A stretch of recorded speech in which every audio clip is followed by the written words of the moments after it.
മലപ്പുറം കാളികാവ് കരുവാരക്കുണ്ട് മേഖലയിലെ നരഭോജിക്കടുവയെ വെടിവെച്ച് കൊല്ലുക, വന്യമൃഗ ആക്രമണങ്ങളിൽ നിന്ന് ജനങ്ങളെ രക്ഷിക്കുക എന്ന ആവശ്യങ്ങൾ ഉന്നയിച്ച് കാളികാവ് ബ്ലോക്ക് കോൺഗ്രസ് കമ്മിറ്റിയുടെ നേതൃത്വത്തിൽ വില്ലേജ് ഓഫീസിലേക്ക് മാർച്ചും ധർണയും നടത്തി.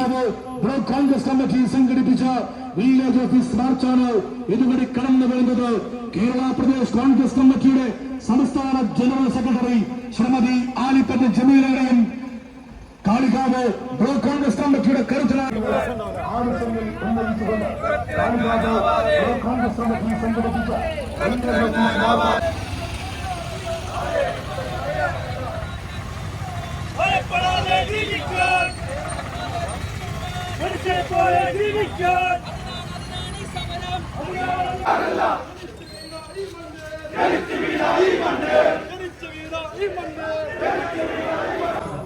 നമുക്കൊരു വനം മന്ത്രിയുണ്ട്.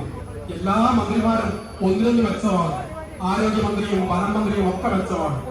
ഈ സംഭവം നടന്നിട്ട് ഈ പ്രദേശം ഒന്ന് സന്ദർശിക്കാൻ പോലും തയ്യാറാവാത്ത മന്ത്രിയാണ്. കോഴിക്കോട്ടുകാരനാണ് AK ശശീന്ദ്രൻ. പ്രിയങ്ക ഗാന്ധി നമ്മുടെ ഗഫൂറിന്റെ വീട് സന്ദർശിച്ച ആ ഒരു ഘട്ടത്തിൽ അറിഞ്ഞിട്ട് തലേന്ന് അവിടെ ആരും അറിയാതെ വന്നുപോയി. ഈ പ്രദേശത്ത് നിന്ന് വന്ന് ഉദ്യോഗസ്ഥന്മാരെ വിളിച്ച് ഇവിടുത്തെ പ്രശ്നങ്ങൾക്ക് ഒന്ന് ഉദ്യോഗസ്ഥന്മാരെയും മുഖ്യമന്ത്രിയെയും ശശീന്ദ്രൻ ഉൾപ്പെടുന്ന മന്ത്രിമാരും ഉൾപ്പെടുന്ന നിയമസഭയിൽ 2 പ്രാവശ്യം ഉന്നയിച്ചതാണ് APL കുമാർ. കൃത്യമായിട്ട് ഈ കാര്യത്തിൽ ഇടപെട്ടുകൊണ്ട് നിലനിൽക്കുന്ന പ്രിയപ്പെട്ട APL കുമാർ ഏതാനും നിമിഷങ്ങൾക്കാണ് എത്തിച്ചേരും. എല്ലാവരെയും ബ്ലോക്ക് ഭാരവാഹികളെയും മണ്ഡലം പ്രസിഡന്റുമാരെയും എല്ലാവരെയും ഒറ്റവാക്കിൽ ഈ പരിപാടിയിലേക്ക് സ്വാഗതം ചെയ്യുന്നു. ഇതിന്റെ അധ്യക്ഷ സ്ഥാനം അലങ്കരിക്കുന്നതിന് വേണ്ടി block Congress committee president Shri Joji കർഷകർ അവരെ തടയുന്ന പോലീസുകാരും ഈ വനം വകുപ്പിനെ കാവൽ നിൽക്കുന്ന ഉദ്യോഗസ്ഥന്മാരും ഒരൊറ്റ കാര്യം മനസ്സിലാക്കണം. നിങ്ങളൊക്കെ ശമ്പളം പറ്റുന്നത്, നിങ്ങളൊക്കെ ജീവിക്കുന്നത് ഈ സാധാരണ മനുഷ്യന്മാരെ വീട്ടിന്റെ തൊഴിലുകളാണ്, അവിടെ അധ്വാനത്തിന് ഫലമുണ്ടാണ്. ഇവിടെ ജീവിക്കാൻ വേണ്ടി, ജീവൻ നിലനിർത്താൻ വേണ്ടിയിട്ടാണ് സമരം ചെയ്യുന്നത്. കഴിഞ്ഞ ദിവസം ഈ കടുവയെ നേരിട്ടേണ്ട ഫോറസ്റ്റ് ഉദ്യോഗസ്ഥന്മാർ ആ കടുവക്ക് നേരെ അന്വേഷിച്ചപ്പോൾ മനസ്സിലായത് അത് റബ്ബർ ബുള്ളറ്റാണ്. റബ്ബറിന്റെ ബുള്ളറ്റും കുടുക്കിന്റെ ബട്ടൺസിന്റെ ബുള്ളറ്റും ഒക്കെ നമ്മൾ ഉണ്ടാക്കി ചെറുപ്പത്തിൽ കളിച്ചിട്ടുണ്ട്. ചെറിയ തീപ്പെട്ടിക്കൊള്ളി തോക്കുകൊണ്ട്, ആ തോക്കുകൊണ്ടാണോ ഈ കടുവയെ ആക്രമിക്കാൻ നിങ്ങൾ തയ്യാറാവുന്നത്? ആ തോക്ക് കൊണ്ട് മുന്നോട്ട് പോയാൽ ഈ കടുവയെ എന്തെങ്കിലും പിടിക്കാൻ കഴിയുമോ? അതിനെ ഇല്ലായ്മ ചെയ്യാൻ കഴിയുമോ? കഴിഞ്ഞ ദിവസം ബ്ലോക്ക് കോൺഗ്രസ് കമ്മിറ്റി ചേർന്നുകൊണ്ട് അവസാനത്തെ തീരുമാനമെടുത്തിരിക്കുകയാണ്.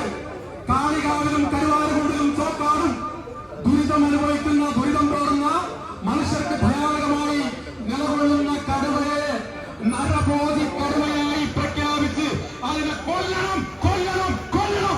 അതിന്റെ താഴത്തേക്ക് ഒരു നിയമവുമായിട്ട് നിങ്ങൾ വരണ്ട. ഇന്ത്യയിലെ വന്യജീവി നിയമമാണ് ഇതിന് വിഘാതമായി നിൽക്കുന്നത് എന്നാണ് പറയുന്നത്. വന്യജീവി നിയമത്തിന്റെ ഭാഗം തന്നെയാണ് നരഭോജിയായ കടുവയെ വെടിവെച്ചു കൊല്ലാനുള്ള നിയമം.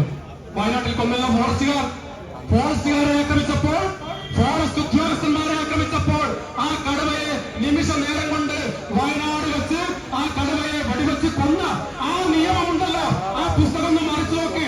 അതേ ആക്ട് തന്നെ, അതേ നിയമം തന്നെ കാളികാവിലെ ജനങ്ങൾക്ക് വേണ്ടി ഞങ്ങളെ കൊണ്ട് കഴിയില്ല.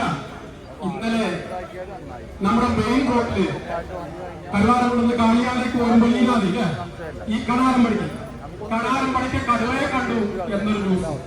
അന്വേഷിച്ചപ്പോൾ കടുവയല്ല, അത് കുറുതലിയാണ്. അതിന്റെ മുമ്പ് കടുവയെ കുടുക്കാൻ വേണ്ടിയിട്ട് കൂട് വെച്ചിട്ടുണ്ട്. അതിന്റെ ഉള്ളിൽ കുടുങ്ങിയ പുലിയാണ്. അപ്പൊ ഇപ്പൊ എവിടെയൊക്കെ ഇന്നലെ കമന്റിൽ വന്നു, ഇന്ന് മാർച്ച് ചിലപ്പോൾ കടുവയുണ്ടാവും.